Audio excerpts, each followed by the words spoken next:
from the News Channel 5 network. This is Urban Outlook. Hello and welcome to Urban Outlook. I'm April Eaton. Thank you so much for being with us today. You know, for those of us who are part of the Black experience, every month and probably every day is one for celebrating and remembering and knowing our history, or at least it should be. But since 1926, we had what began as Negro History Week and is now Black History Month, a time to reflect on historical and cultural achievements of African Americans across the United States. Well, of course, this time of month is always a great time for us to bring a couple of our gurus, I'm going to call our historical gurus, to the couch to talk a little bit about what it means this particular month as we celebrate people not only in this state, but perhaps this country and the history that is constantly unfolding in front of us. On the guest couch this week, Dr. Reavis Mitchell, very familiar face, I know you know, Dean and Professor of History at Fisk University, who is also the Chairman of the Board for the Tennessee Historical Commission. Thank you so much for being here. Thank you for the invitation. It's always good. And also Professor Linda Wynn, a lecturer and professor of history at Fisk University and the Assistant Director on the state programs for Tennessee Historical Commission. Thank you so much for being here as well.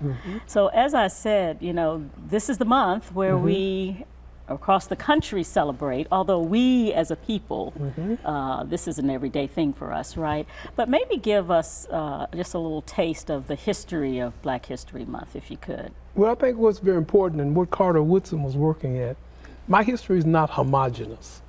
People look at me and they think my history is that of plantation slavery. They think that every black person in this country was some white person's slave. And that was not the case.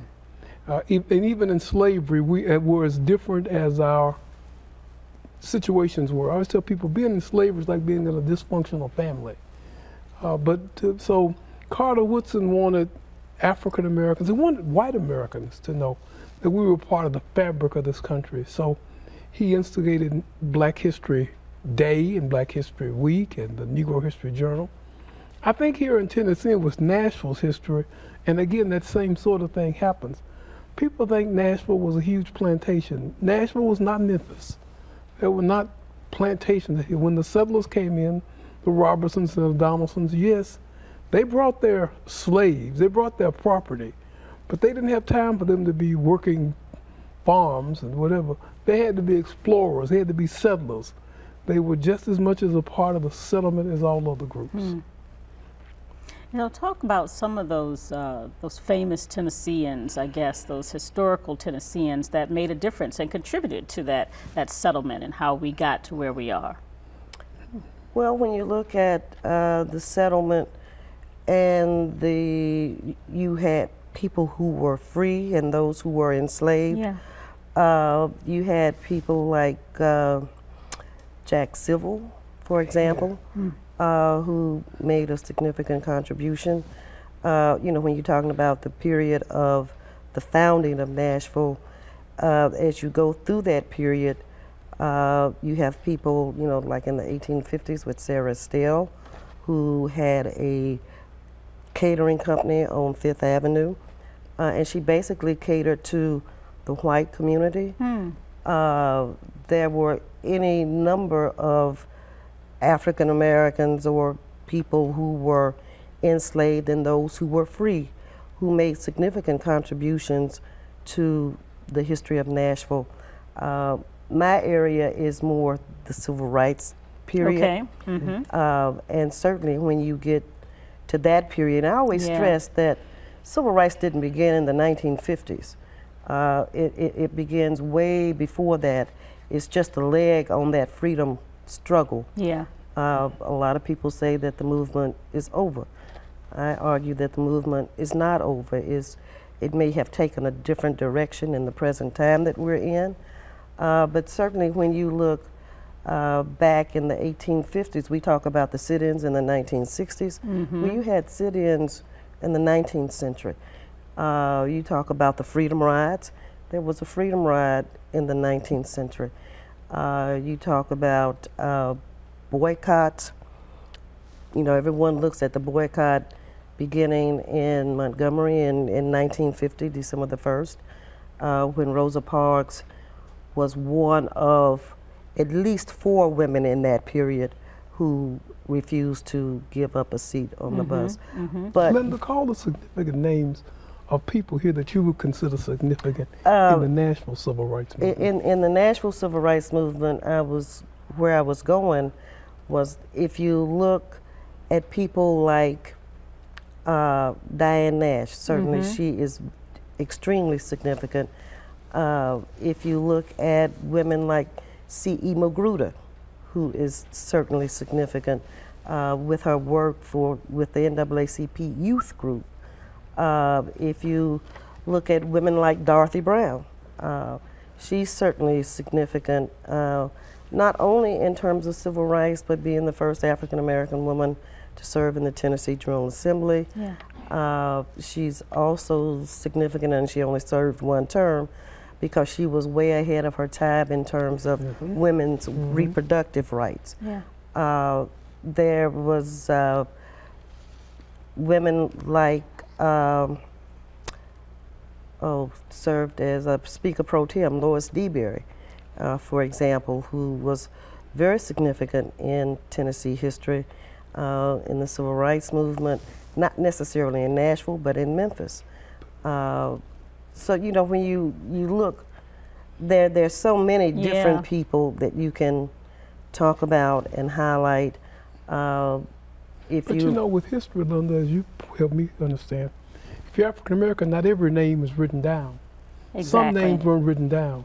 Or some names are written down, but you don't identify them as African American. One of my favorite stories we researched for the local history conference was when the women were being brought from upriver, being brought here to Nashville. The Donaldsons and Robertsons were already here. And they were down about, I believe, where Nissan Stadium is, down the Riverfront Park area, and a child fell in the river. And a black woman leaped in and saved the child. But they did her a favor, they didn't record her name, because she'd have been in trouble. Because black women weren't supposed to know how to swim. Right. And black women weren't supposed to be heroines. And she was truly a heroine. That was a great story. So we had to do research for our local Conference on African American History and Culture and bring this out. When people talk about business history, you talk about the first business. Sometimes they fail to mention that Robert Renfro, the first one to have a license to sell liquor and victuals on the public square, not too far, ironically, from the auction block, was a man of color. We figure out he's a man of color when we later see descriptions written by friends, and they call him Black Bob.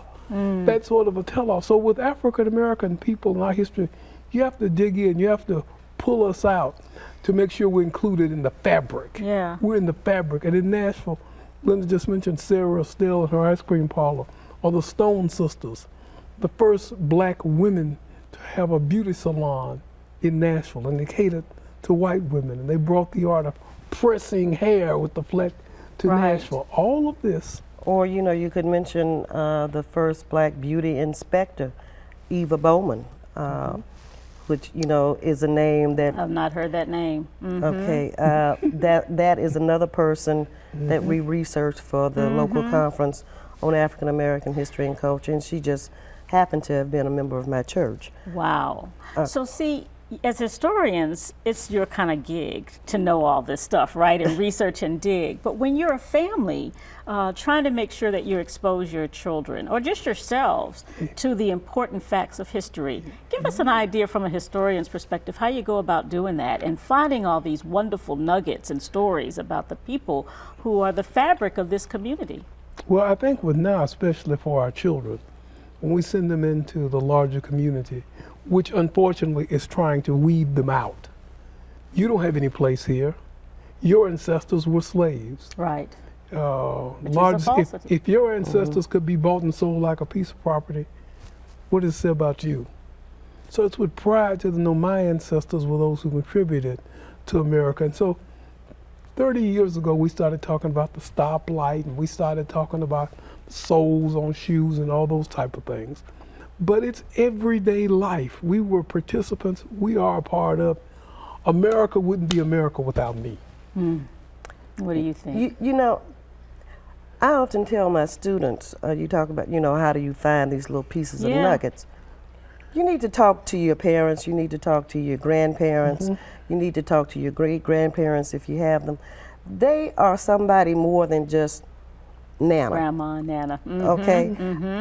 Nana may have played a part in something that was very significant in your community.